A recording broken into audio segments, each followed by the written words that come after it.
Various Hermetic Fragments. Part 1.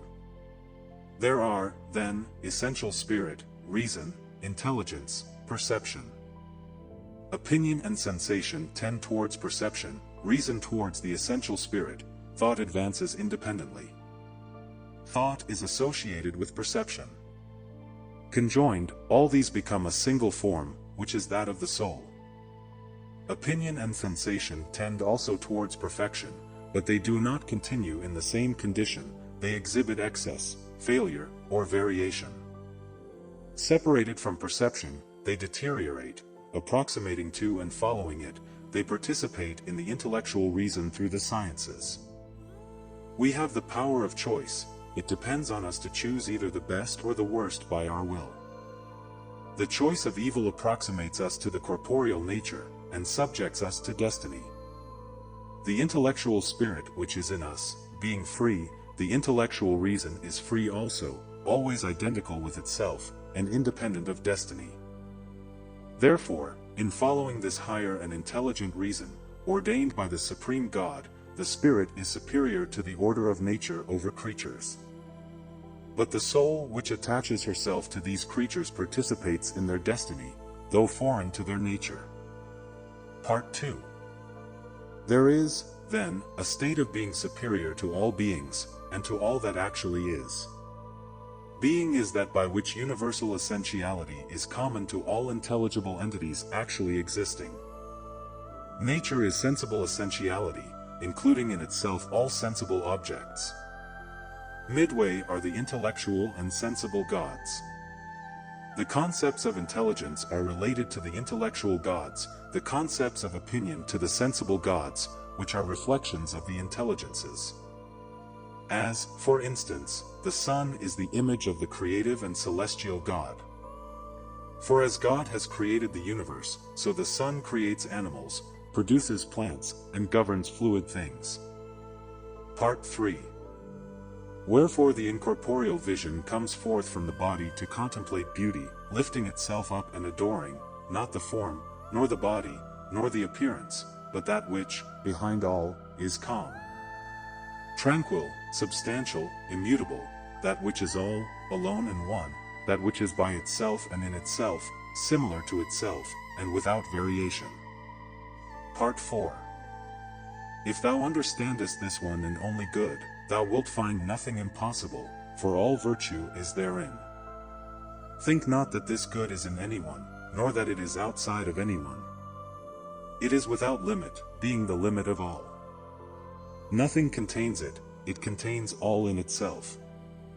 For what distinction is there between the corporeal and the incorporeal, the create and the uncreate, that which is subject to necessity and that which is free?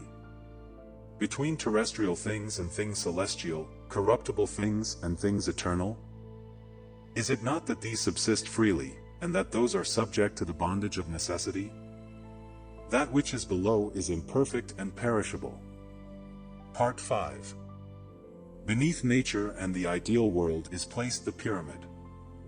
Its cornerstone, placed on its summit, is the creative word of the universal Lord, which, after him, is the first power, uncreate, infinite, begotten of him and antecedent to all his creations. He is the offspring of the most perfect, the fruitful and true Son. The nature of this intelligent word is a generating and productive nature. Call it as thou wilt, generation, or nature, or character. But think this only, that he is perfect in the perfect, and issued from the perfect, that all his works are perfectly good, and that he is the source of creation and of life. Since such is his nature, he is well named. But for the providence of the Lord of the universe who causes me to reveal these words, you would not have so great a desire to seek out such matters. Now, therefore, hear the end of this discourse. This Spirit of whom I have so often spoken is necessary to all, for he maintains all, he gives life to all, he nourishes all. He outflows from the holy source, and without ceasing comes to the aid of spirits and to all living creatures. Part 6. Thus the ideal light was before the ideal light, and the luminous intelligence of intelligence was always, and its unity was nothing else than the Spirit enveloping the universe. out of whom is neither God, nor angels, nor any other essentials, for he is the Lord of all things and the power and the light, and all depends on him and is in him. His perfect word, generative and creative, descending into generative nature and into generating water, rendered the water fruitful. Having thus spoken, he rose and said, I adjure thee, heaven, holy work of the great God, I adjure thee, voice of the Father, uttered in the beginning when the universal world was framed. I adjure thee by the word, only Son of the Father who upholds all things, be favorable, be favorable. Part 7. 7 planets revolve in the ways of Olympos, and by them eternity is measured. The moon which illumines the night, the gloomy Kronos, the gentle sun, the Paphian goddess, protectress of marriage, the valiant Ares, the fruitful Hermes, and Zeus the principle of birth and the fount of nature. These, likewise, have received the human race in heritage, and there are, within us, the moon, Zeus, Ares, Aphrodite, Kronos, Phoebus, Hermes. Moreover, we draw from the ethereal fluid our tears, our laughter, our wrath, our speech, our generation, our sleep, our desire. Tears are of Kronos, generation of Zeus, speech of Hermes, valor of Ares, sleep of Artemis, desire of Cytherea, laughter of Apollo.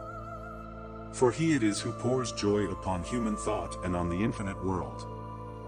Part 8. Hermes affirms that those who know God are preserved from assaults of the evil one, and are not even subject to destiny. The knowledge of God is religion. END.